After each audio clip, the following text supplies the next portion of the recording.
بسم اللہ الرحمن الرحیم۔ السلام علیکم ناظرین، میں ہوں یونس بیگ ایڈوکیٹ اور آپ دیکھ رہے ہیں میرا آفیشیل یوٹیوب چینل۔ ناظرین، ایک سوال جو ہے وہ بار بار کیا جاتا ہے کہ کیا پوتا پوتی یا نواسا نواسی جو ہیں وہ اپنے دادا دادی یا نانا نانی کی جائیداد میں سے حصے دار ہیں یا نہیں ہیں۔ اسلام اس پہ کیا کہتا ہے کہ اسلامی لحاظ سے وہ اس میں حصے دار ہیں، وارثین میں سے شامل ہیں یا نہیں ہیں۔ اسی طریقے سے نواسا نواسی جو ہے وہ کیا نانا نانی کی جائیداد میں حصے دار یا وارث ہے یا نہیں ہے۔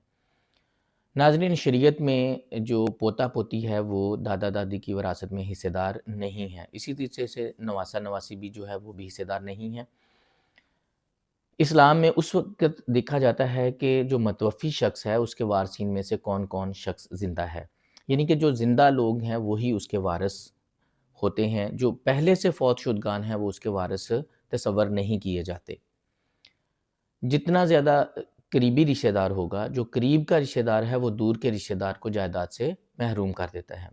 مثال کے طور پر اگر ایک شخص فوت ہوتا ہے تو اس کا بیٹا زندہ ہے تو دادی کی وراثت میں سے پوتا پوتی حصہ دار نہیں ہوں گے، وہ ڈائریکٹلی اس میں حصہ دار نہیں بن سکتے، یعنی کہ اسلام میں خود کار جو وراثت ہے اس کا تصور نہیں پایا جاتا، کیونکہ اس وقت اس کا بیٹا زندہ ہے۔ بیٹے کی موجودگی میں پوتا پوتی اس میں وارث تصور نہیں کیے جائیں گے، وہ وارث نہیں ہیں۔ ناظرین، البتہ اگر دادا دادی یا نانا نانی چاہیں تو اپنے پوتے پوتی کو اپنی زندگی میں ہی کوئی حصہ دینا چاہیں تو اس کو وہ دے سکتے ہیں، لیکن وہ بھی 1/3 حصہ کی حد تک ہی وہ جائیداد جو ہے ان کے نام ٹرانسفر کروا سکتے ہیں، ان کو حصہ دے سکتے ہیں۔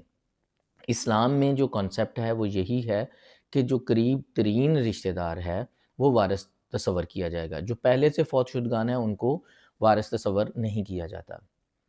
ناظرین، آپ دیکھتے ہیں کہ پاکستانی قانون اس میں کیا کہتا ہے۔ پاکستانی قانون اسلامی پرسنل لا یعنی کہ مسلم فیملی لاز آرڈیننس 1961 میں ایک بڑی تبدیلی کی گئی ہے۔ مسلم فیملی لاز 1961 جو ہے اس کی سیکشن 4 کے تحت جو پوتا پوتی ہے یا نواسا نواسی ہے وہ جائیداد میں سے حصے دار ہیں، ان کو جائیداد میں سے حصہ ملتا ہے۔ اگر کوئی دادا فوت ہو گیا اور اس کا بیٹا پہلے سے فوت شدہ ہے تو اس کے جو پوتا پوتی ہیں ان کو جائیداد میں سے حصہ ملے گا۔ اب ناظرین، سوال یہ پیدا ہوتا ہے یہاں پہ کہ کتنا حصہ ملے گا، تو اس کا جواب یہی ہے کہ اگر باپ کے فوت ہونے کے وقت بیٹا بیٹی زندہ ہوتے اتنا ہی حصہ پوتے پوتی کو جائے گا یا نواسا نواسی کو جائے گا۔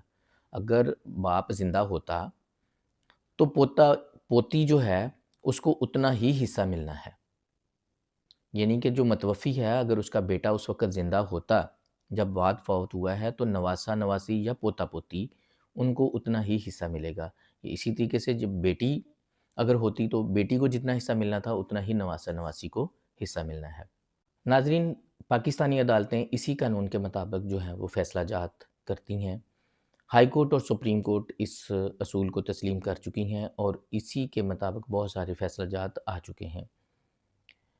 ناظرین، 1997 میں ایک فیصلہ فرید بی بی بنام federation PLD 1997 SC page number 408 ہے۔ اسی طریقے سے 2000 میں ایک فیصلہ آیا تھا جی، اللہ رکھا بنام federation PLD 2000 SC page number 1۔ اسی طریقے سے ایک 2014 میں فیصلہ آیا تھا غلام مصطفیٰ بنام سکینہ بی بی، یہ 2014 SCMR اور اس کا پیج نمبر ہے 1047 یعنی 1047۔ ناظرین، یہ تھی پوتا پوتی یا نواسا نواسی کے حوالے سے انفارمیشن کہ وہ جائیداد میں حصے دار ہیں یا نہیں ہیں۔ ناظرین، معلومات اچھی لگی ہوں تو ویڈیو کو لائک اور شیئر کیجیے گا اور میرے چینل کو سبسکرائب کیجیے گا۔ نیکسٹ ویڈیو تک اجازت دیجیے گا۔ اللہ حافظ و ناصر۔